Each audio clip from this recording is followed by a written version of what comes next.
start. I'm here talking with John Hunter, who is the composer of the Academy Award-nominated animated short film, The Fantastic Flying Books of Mr. Morris Lessmore. And thanks so much for your time today. Thank you. Thank you. So, I guess start off. How did you get off, or how did you start off in music, and what led you to composing for film? Well, just like everybody else, I guess, when they're a young kid, they dream of being a rock star. So, unfortunately, I didn't take guitar. I took piano. So in any case, that ended up working out in the end. But I basically decided, I guess, in high school that I wanted to make music my passion, my living, and I was lucky enough to get accepted to the Berklee College of Music. Mm-hmm. I got a degree in film scoring, and from then on, it basically just progressed from there. Initially, and I guess first and foremost, it was really in commercials that I got my real big start, and I still do commercials. Uh-huh. But films have always been my passion. But being based in Dallas, it's pretty difficult to garner work from Los Angeles. Yeah. So it's I can't complain because I could just as easily as being composing for films and doing commercials, I could be doing something else that was not as high profile or didn't make as much of a living for me. And so, how did you get involved with the film Mr. Morris Lessmore? I knew Brandon Oldenburg for many years. Actually, he was one of the first guys that I met when my partner and I opened up Juniper Music Productions, our production company in Dallas, Mm-hmm. back in 1993. And so I've known him since then, and we basically just kind of came up together. He was working for a company called Real Effects. And Real Effects did a lot of work, and still does do a lot of work for advertising as well as long form and short form film work. And they called us in on a project it was a short film called Man in the Moon, and it was a Bill Joyce property that they were working on. And that's really how I got to know Bill. Mm-hmm. As well. And from then on, we've collaborated on a couple of different things. And so, I mean, I watched the film, and it's quite a unique, very beautiful, small piece. And even though it uses sound effects, it is more or less, I guess, a silent film that kind of feels very Buster Keaton, Charlie Chaplin, and it relies so much on your music, and it's so precise. It almost feels like the film was animated to the music. At what point during production did you start writing? Well, that's actually a very, very astute observation on your part. Really, Moonbot in general, Bill and Brandon's company, they're very unique. They don't do things the way other animation companies do, and I think one of the main reasons is they really are concerned at this point in time, and I hope it continues to be, they're concerned with the work. They've never really, I've never heard them talk about anything other than the quality of the work. So when they called me, and they're based in Shreveport, Louisiana, they asked me if I would be interested and if it was possible for me to move to Louisiana to work on a film. And so they made space for me at Moonbot. I moved my rig down there, and the reason everything's really tight when it comes to the music fitting the picture is because I was there as it was being animated. Not from the beginning of the animation process, but pretty much the point where all the wireframes and timings were there for the most part. They called me in, and I started scoring, and I became, to their credit, an integral part of the back and forth process. Like, they would send me a rough, I would score it, and the guy who was animating was in the room next door. So he would stretch things out, and then he'd send it back to me, and then I would tighten things up, and it went back and forth like that. Not a conventional way of working by today's standards, but a very effective way of working. And did you guys storyboard the whole thing beforehand, so you kind of had an idea of the pace of what you wanted?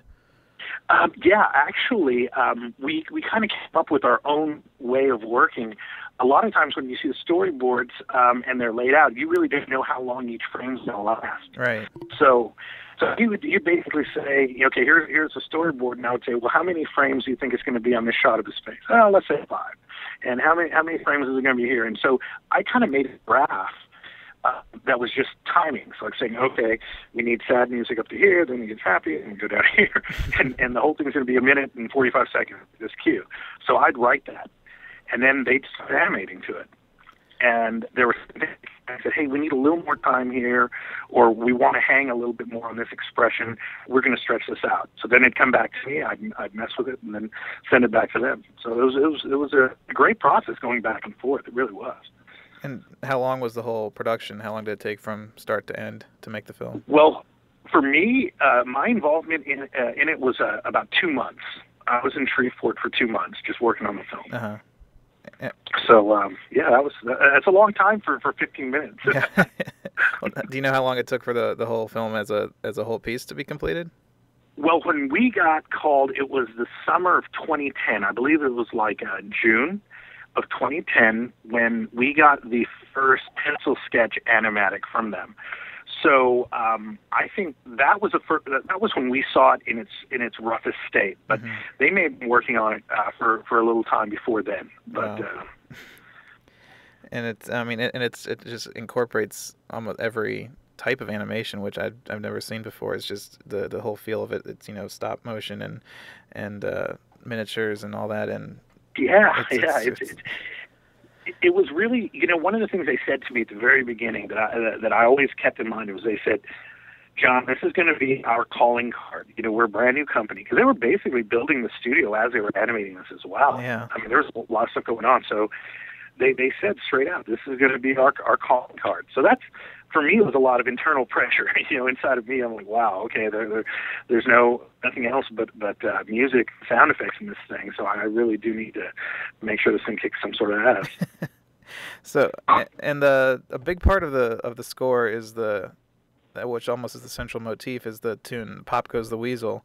And so, what was the decision behind that, and how, that was specific to the character in the story, and how did you arrange that tune to become something almost new? Because by the end of the film, my brain wasn't processing, oh, here comes the Pop Goes the Weasel again. It was like, oh, here comes the character's central motif. Well, I mean, that's really nice of you to say, because I really, well, going back a little bit to answer your question, the multifaceted question here, they already knew that they wanted Pop Goes the Weasel somehow incorporated before I even got involved, because the only time you actually hear Morris is at the beginning of the film, where he's humming Pop Goes the Weasel. Right. And so he said, that was pretty much it. And they said, we want this to kind of be his theme. And so I started messing with it. And, of course, the first thing that came out, I was like, oh, that's too cute, Hunter. I said, well, it's Pop Goes the Weasel, man. It's going to be cute. And they said, well, can you make it not cute? So that became the task. It was basically reharmonize this, take certain aspects of it. And that really, I learned a good lesson here, because I really felt like my hands were tied, to this tune when they said, we really want you to use this tune. But I experienced a really nice, self-awareness at this point, where I said, man, when you're given parameters like that, it actually forces you to be a little more creative. Yeah. So I really had to kind of sit there and I plucked it out and kind of, brought out all the old school film scoring tricks that I usually don't have time to even think about. Usually people want something, the next day. Mm-hmm. But like I said at the beginning, these guys are always interested in quality over, how fast they want it done. So, man, I spent hours just kind of doing this thing in a retrograding version, transposing it, doing things back and forth, and knowing that it had to be his theme, but at the same time, you didn't want people to get tired of the tune. Mm-hmm. That was where the pressure really lied. So, once we started reharmonizing it, and Bill would come in and say, "Is that Pop Goes the Weasel?" I said, "Yeah. I just inverted these two notes, and that goes into the theme." He's like, "Oh, okay, great." I wanted it to be where people would at the beginning know it was Pop Goes the Weasel, but in the end, I didn't want people to even think about Pop Goes the Weasel. I just wanted them to say, "Hey, this really fit." Which it did. Perfect. It did. I didn't. It totally. That's exactly how it worked on me. So. Great, thank you. And so where were you when you got the phone call for the Academy Award nomination? Well, yeah, that was actually a really, really interesting thing because, with social media and whatnot, it kind of happens faster than a phone call. I'm Facebook friends with Brandon, and I just see these bold type words. We got the nomination, and I just was typing woohoo as fast as I could on my iPhone. And that was really it. I mean, I was actually in the studio when I got it, and it was a very surreal experience. I was, wow, because I had spent time in L.A. Slugging it out, trying to do the, film work agent thing, and it's a grind. I'm totally convinced it has nothing to do with your talent, but just really has to do with, because basically I shouldn't say it has nothing to do with talent. It's a given you've got talent. Yeah. Okay, that's a given. Okay, it really comes down to who speaks highly of you in what circles, and the old saying, it's not, it's who knows you, and who knows your name, and who speaks highly of you, and what people in positions to give you work think of their opinion. Right. So I was so far down the food chain, that I really, I'd done some films and stuff, nothing that I could hang my hat on, and it was more of I categorize it as a great learning experience as opposed to just a great experience. And it's funny coming to Dallas and getting back into the act and film roots and then re-hooking up with Brandon. It's like what I was really trying to achieve, I was there the whole time, I actually had to come back for. I was like, wow, I had to go to Shreveport to actually, sink my teeth into something that I actually get noticed. So it's a good lesson. Yeah. I mean, it is, because I moved out here, I guess almost 2 years ago, and it was tough just getting, it's still tough, but I'm, still trying. So. Yeah. A kid comes up to me and he's got great chops and got great little studio. He says, "Hey man, can you give me some tips?" And I said, "Yeah, I can give you some tips, but quite honestly, bro, you and I are in the exact same place. You know what? I mean, yeah, you haven't scored a film or anything. I haven't really scored anything of note until now.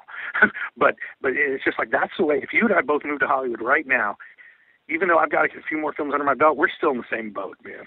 Yeah. It's like that's really the reality of the situation. And I've been slugging it out, spent thousands and thousands of dollars, just trying to, have a presence in Los Angeles. Yeah. And then it's tough. Did make me realize anybody who's out there who actually is getting great work and is doing a good job actually does deserve it. Yeah. It's not like I can't be jealous about that. I have to just say my hat's off to that guy because I know how hard it is, and obviously he did a great job. Right. So you also worked on they have an iPad app that kind of branches from the film. How does that? Yeah. So what is the basis of that app, and how does it extend from the film? Well, it's obviously it's the first app that I'd ever worked on, or any game sort of thing. And the only thing that was really different was because the music is essentially taken from the film, is I have to actually work in loop parameters. Because everybody reads things or plays things at a certain speed, so when they're swiping or somehow reacting and engaging the application itself, I have to make things cadence within a certain amount of time from the time they would actually swipe something. Does that make any sense? It was like, okay, well, we want to make sure on a 4-bar loop instead of an 8-bar loop because the next thing that happens pretty quickly, And there's a lot of talk about, hey, we don't want any pause here unless we have to have it because people are going to think the iPad's busted, So a lot of it's really just kind of having some sort of brony thing that things go into. It's a different way of thinking about writing, that's for sure. I've never thought about it in terms like that, but it all makes sense. It's not rocket science. Really yeah. We got I talked to a lot of composers who do video games, and it's all about getting the loop down and making sure that it's not going to drive, the player crazy if it's the same. So. Yeah. Luckily on this one, you can actually turn it off if it does start driving you crazy. Well, hopefully no one is turning it off. But Yeah, there you go. so to wrap up, I always like to ask composers, if you had an opportunity to score any film ever made with no disrespect to the original composer, what movie would you choose? Wow, that's a really, really great one. I would. There's so many really, really good ones, but for me, I would have to say it would be. And I'm talking about like what I thought I could do a good job with too. Right. Okay, not just because it was a great film, but I probably would have loved to have scored The Godfather. That's it. Yeah. That would have been one that I would really think I could sink my teeth into. And surprisingly, I don't think anyone has said that yet, which is always. I always find I'm always no. It's always funny because I don't think anyone has repeated themselves when I ask that question to composers. Everyone picks a different film. So that's a good one, though.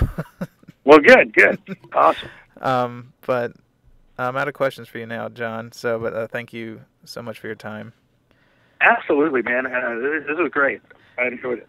And yeah, hopefully we'll do it again real soon, sometime in the future. And congratulations on the Academy Awards. And I'll be rooting for you. And great, man. I appreciate that, man. All right. All right. Thanks so much. All right. Have a good one, man. You too. Bye.